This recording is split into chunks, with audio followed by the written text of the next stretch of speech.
vendredi 17 février, Véronique Sanson s'est livrée dans les colonnes de Libération.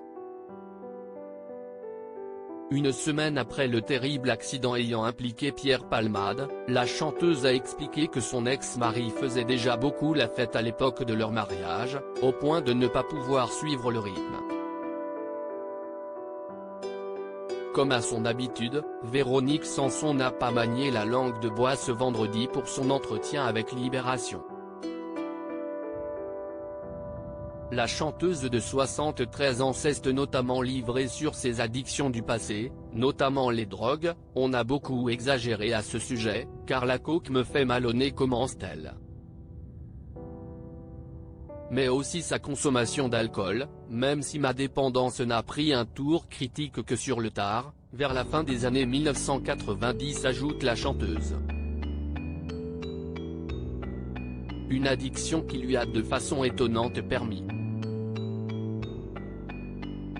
de rencontrer son dernier compagnon Christian Meillan, son parrain aux Alcooliques Anonymes. Mais avant cela, une autre relation a fait beaucoup de mal à ses problèmes d'addiction, son mariage avec Pierre Palmade, de 1995 à 2001, lorsque l'humoriste a annoncé son homosexualité. Si Véronique Sanson est parvenue à vaincre ses démons, ce n'est pas le cas de son ex-mari, comme l'a montré l'actualité.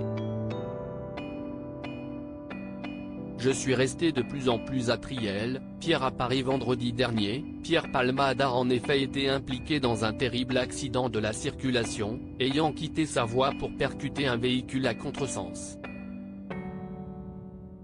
Résultat, une femme enceinte a perdu son enfant à naître, tandis qu'un homme et son fils de 6 ans ont été grièvement blessés et sont toujours en soins. En pleine fête depuis plus de 24 heures, l'humoriste a reconnu avoir pris de la cocaïne et des médicaments, au point de ne plus se souvenir avoir pris le volant ce soir-là. Ces soirées sous le signe de l'abus, Véronique Sanson les a bien connues durant leur relation. Dans les colonnes de Libération, elle a en effet révélé qu'elle avait même participé à leur divorce. « Nous nous sommes mariés parce qu'on s'aimait et que l'on s'admirait mutuellement. Je me suis aperçu que je ne pouvais plus suivre ces soirées qui duraient parfois jusqu'à 2 h du matin. Je suis resté de plus en plus attriel, Pierre à Paris. Et voilà. Nous nous sommes séparés », explique la chanteuse. Une époque qui ne semble jamais avoir connu d'épilogue pour Pierre Palmade, au point de payer le prix fort.